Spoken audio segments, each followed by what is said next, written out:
बचपन की वो दुनिया। एक समय ऐसा भी था जब हमारा घर बहुत बड़ा नहीं था, लेकिन उसमें एक अजीब सी मिठास थी। हम चारों भाई बहन एक ही चटाई पर सोते थे। गर्मियों में छत पर सोना सबसे बड़ा रोमांच होता था। पंखा एक ही कमरे में था, इसलिए गर्मियों की दोपहर में सब उसी कमरे में इकट्ठा हो जाते। माँ कहानी सुनाती और हम सब नींद में खो जाते। दूध का गिलास कभी एक ही में आता और सब एक एक घूंट करके पीते। छोटे भाई का हक हमेशा सबसे आखिरी घूंट पर होता और वो फूली हुई छाती के साथ कहता, देखो मुझे सबसे ज्यादा मिला। पिता की सख्त आवाज सुनते ही पूरा घर सन्न हो जाता।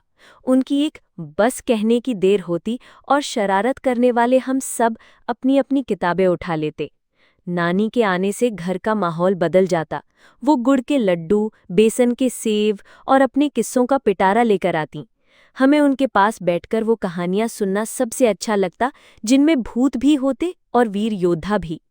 रविवार को आलू पूरी और खीर ही सबसे बड़ी दावत थी। माँ बड़े प्यार से बनाती और हम सब ऐसे खाते जैसे राजा महाराजा का भोज हो। कपड़ों का अपना एक सफर था। बड़े भाई का शर्ट छोटा होता तो वो छोटे भाई के पास आता, फिर मुझ तक और फिर सबसे छोटे के पास। साइकिल, बैग, जूते सब यही सिलसिला अपनाते।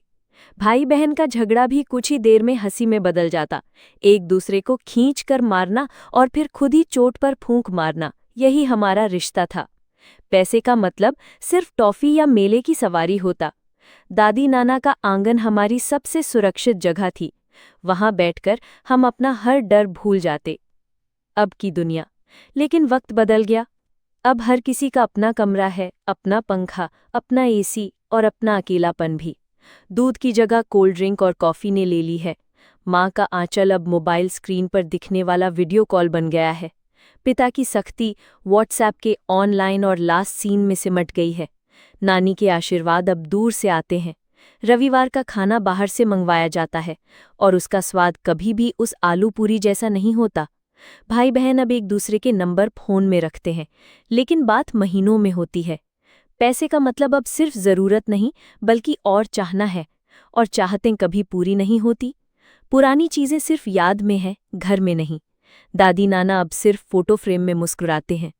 न जाने कब वो हंसी खुशी वाला घर बदलकर बस एक इमारत बन गया।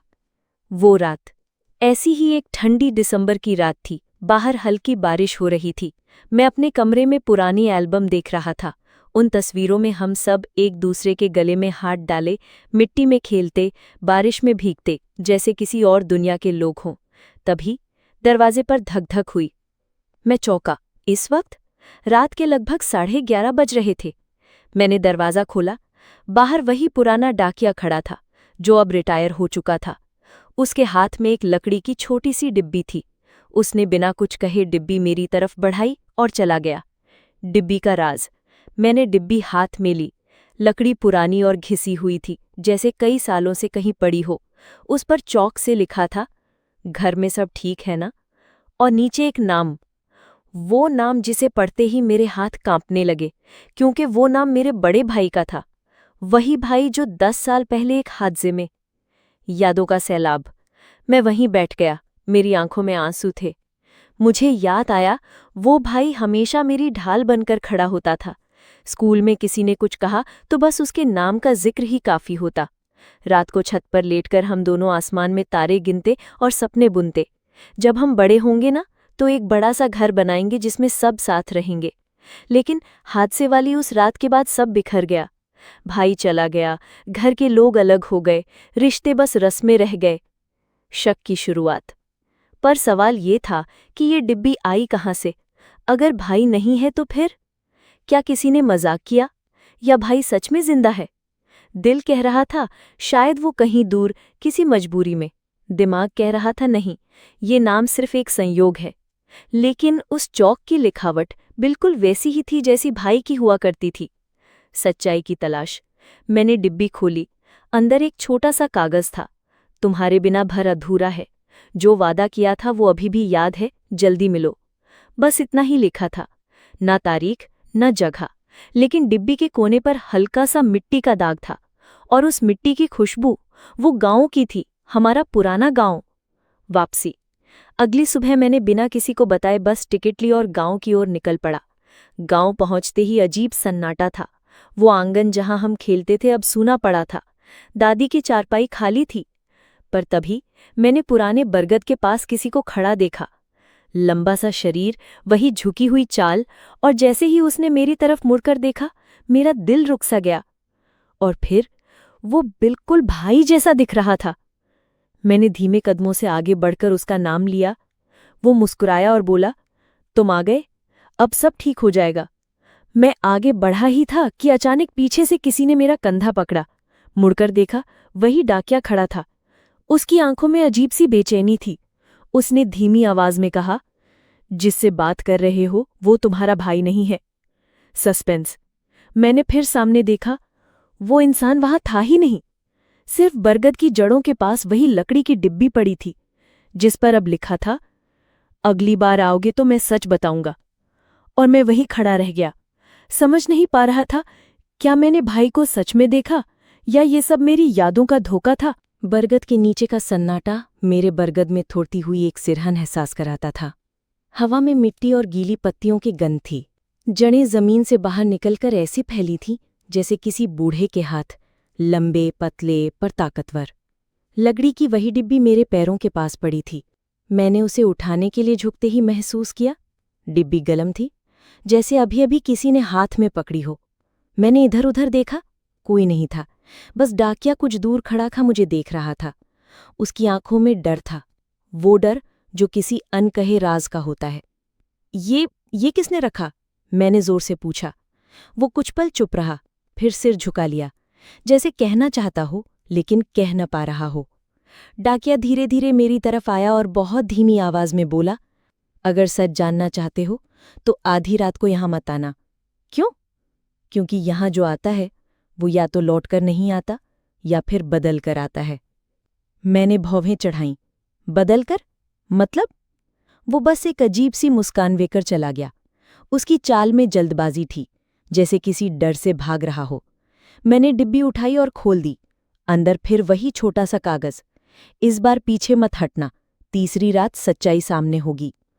नीचे एक पुराना सिक्का रखा था जिस पर हमारे गांव का नाम उकेरा था और साल लिखा था 1986। मैंने सिक्के को पलटा। पीछे एक छोटा सा लाल धब्बा था जो सूखे खून जैसा लग रहा था। दिल की धड़कन तेज हो गई। ये कोई मजाक नहीं था।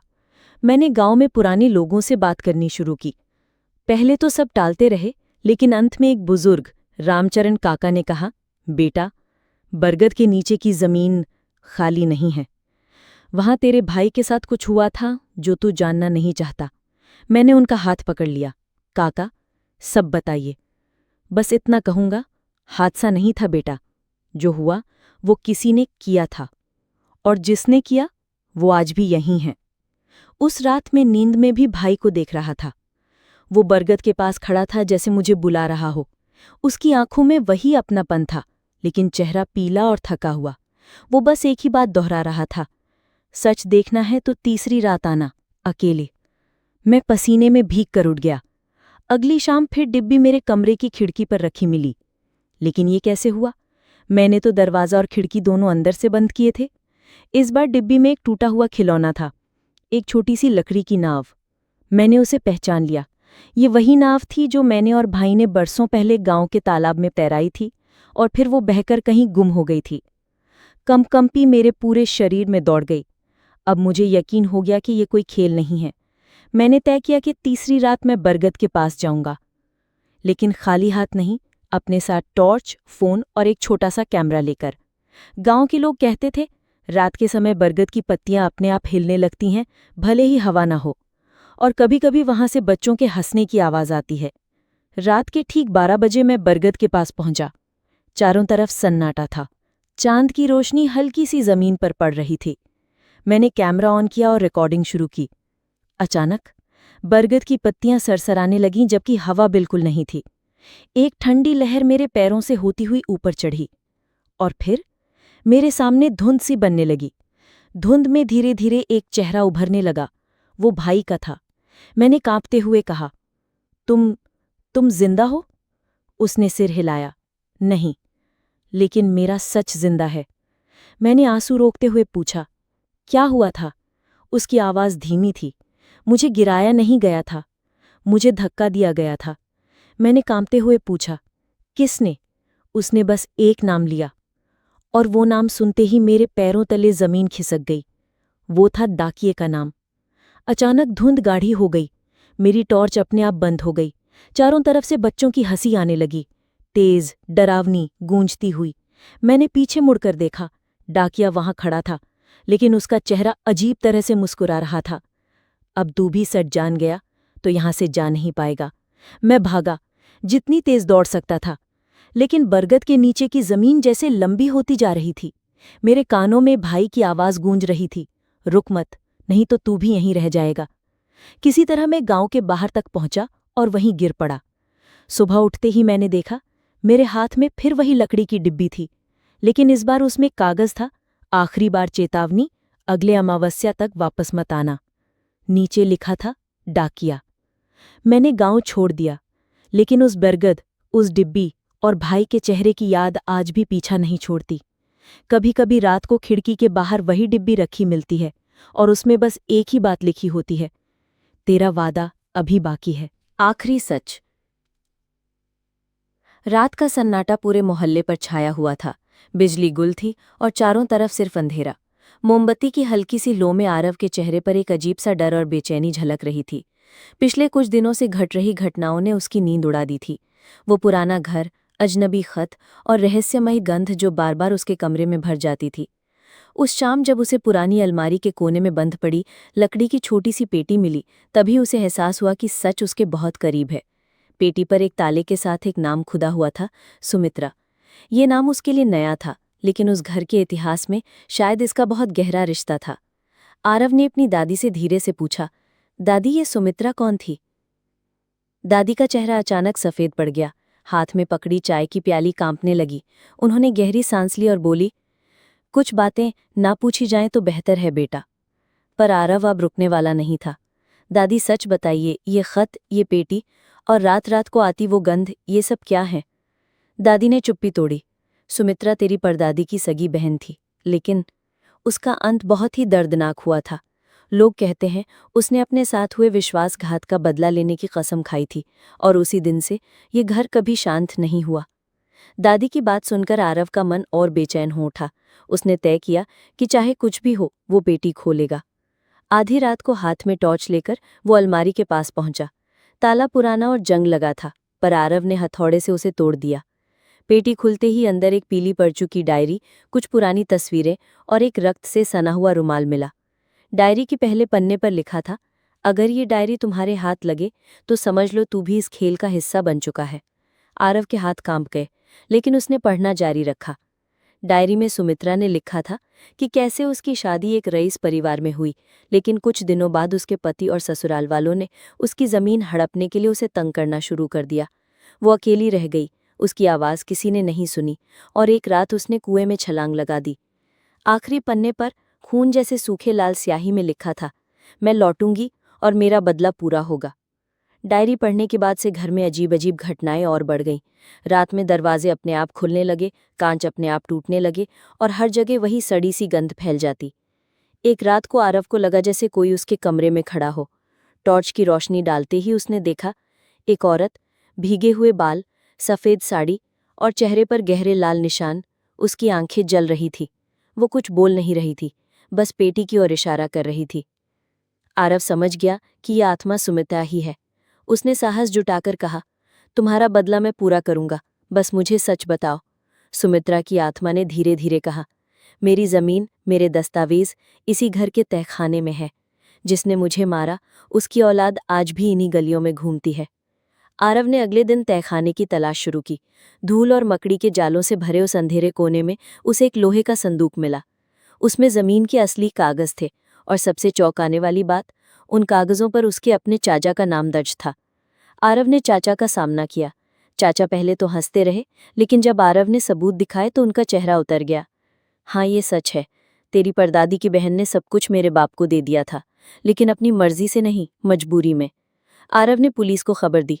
चाचा गिरफ्तार हो गए, और कागज कानूनी तौर पर वापस आरव के परिवार को मिल गए। उस रात जब आरव घर लौटा तो पहली बार घर में एक अजीब सी शांति थी।